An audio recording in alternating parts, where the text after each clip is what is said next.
Mickey Mousecapade wasn't exactly a good game to start the marathon off with, so hopefully today's games, The Lucky Dime Caper and Deep Dark Trouble, will hopefully alleviate all that. And yeah, your eyes aren't deceiving you, I am actually holding a really nice Donald Duck doll, which I actually won from a crane game in Japan recently. Yep, you heard right, from Japan. Now, unlike most crane games, it's actually possible, at least in Japan, to actually win a prize out of a crane game.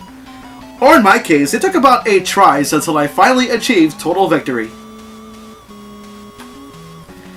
Yeah, I'll talk about more of Japan's arcades when I make the video. Anyways, I only played these games once, to be honest, because these games are actually made for the Master System and the Game Gear, neither of which I have at all until last year in a flea market when I bought my own Game Gear, and in Retropalooza last year, I bought my own Sega Master System. Also during my childhood, I only played the Game Gear at least a few times when my cousins had a copy of Sonic Chaos, because during those years, I was mostly fixated with the Sega Genesis and not giving the Game Gear enough attention until most recently.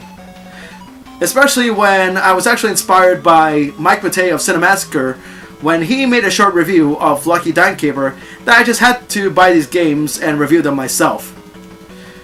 So let's continue on with the marathon with both Lucky Dime Caper and Deep Dark Trouble, starring the big duck himself, Donald Duck.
Before I talk about Donald Duck, let's take a little bit of an overview of the Game Gear itself.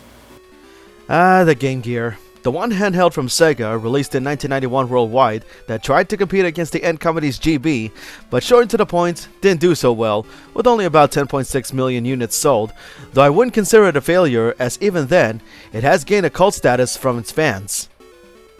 The Game Gear itself is huge, but not grossly oversized like the Atari Lynx, but it does have a backlit screen, which was very impressive at the time, but sadly, unless you have the AC adapter for it, it takes up 6 AA batteries and it drains very quickly.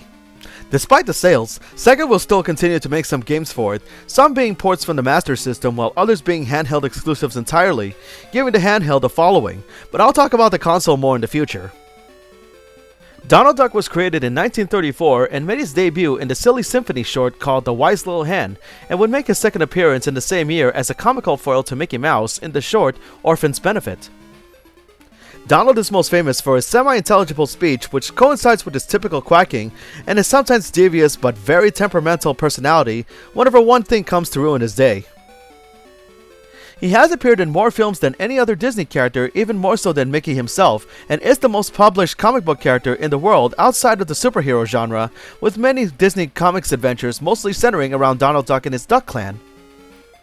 2 decades after The Wise Little Hen, he would appear in over 150 theatrical films, several of which were recognized at the Oscars, and got his own Walk of Fame star in 2004. Donald Duck has a few number of voice actors, with two of the most well-known being Clarence Nash, his very first voice, and his current one, Tony Anselmo, who voice acted the character since 1985. I even have the honor of meeting him and got him to sign my copy of Kingdom Hearts 2 at Anime Expo this past year.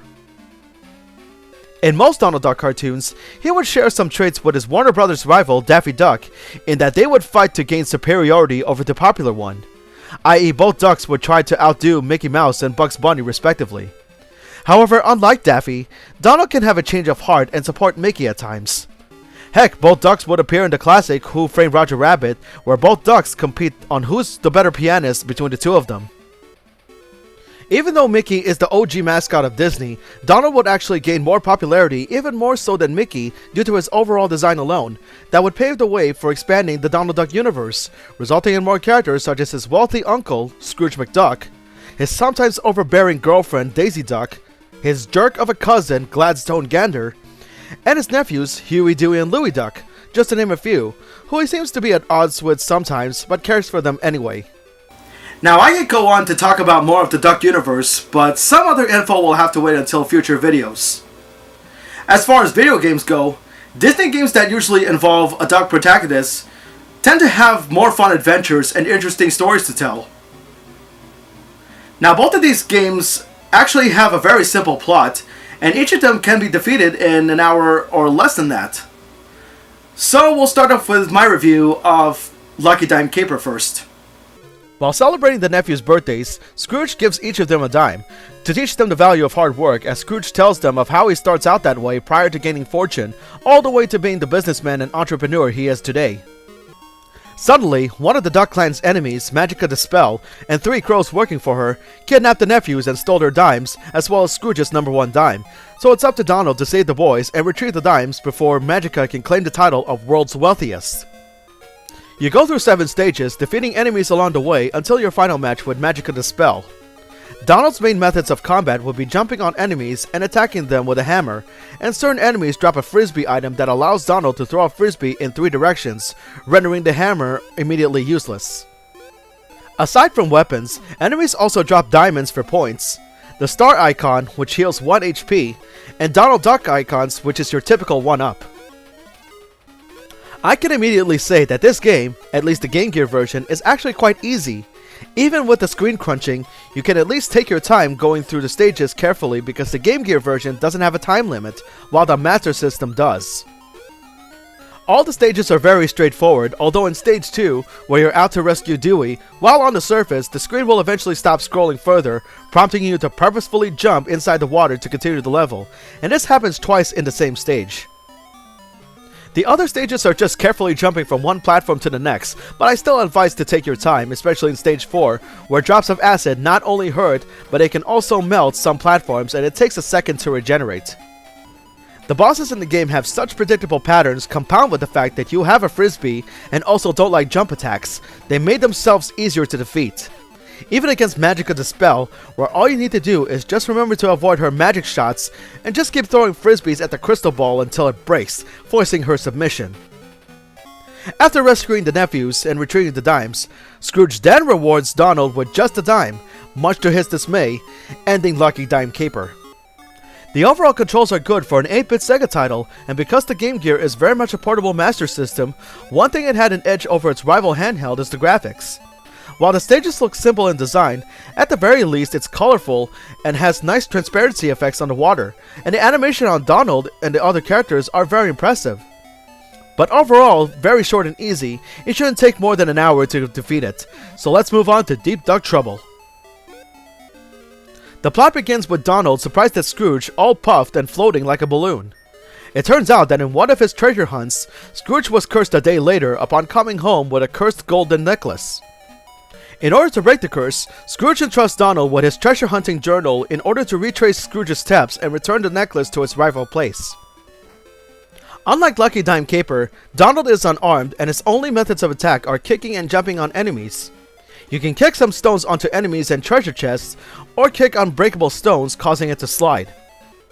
Some of the items you collect are ripped straight from another Donald Duck game, Quackshot, such as ice cream and roasted chicken to restore HP, money bags for points, and chili peppers, which immediately after grabbing one would cause Donald to go Super Saiyan ape crazy and make a mad dash on enemies and break some walls, catering to his temperamental personality. In order for Donald to return the necklace, Scrooge's journal says that he needs 4 different items to be used as keys in order to summon a temple that is located in the water in the very center of the island. The game only has 6 stages, with the first 5 having 2 acts. You start off at the savannah, which is a simple starter stage, but then you immediately enter the jungle where there's plenty of platforming. You'll then go into a boss match with a gorilla, though it's not so much of a boss fight as it's more of a chase scene, and you have to make sure that Donald doesn't get killed by the obstacles or the stage itself. The chase ends when the gorilla hits a giant tree and you gain the golden crown. Later stages like this volcano will become labyrinthine, and there's a section where the lava is rising that you gotta escape from it, only to be followed by another chase scene, and this time you have to time your jumps carefully or risk losing a life.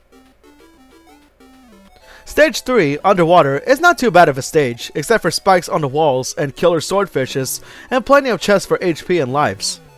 In the sunken ship, however, some block paths may be too high for Donald to kick, that you had to kick some stones into these sponges in order to clear a path. Perhaps one chase scene I don't like is the shark, as you're being chased in a vertical setting, and what's hard is that because of the screen crunch, you have to ensure that you don't outrun the screen too much, or else you won't know if there's a wall or spikes coming your way. Next is the valley, followed by the ice cavern. Not too bad to go through, but your chase scene, however, is similar to stage 2 but with a twist. Every once in a while, after jumping on some platforms, the eagle will try to dive onto you, and you have to jump on its head to damage him. Keep jumping on the platforms until you collide with a rock that causes a geyser to defeat the eagle. With 4 items on his possession, you can now enter the temple with more platforming with some haunted house style gimmicks thrown in, like ghosts and bats.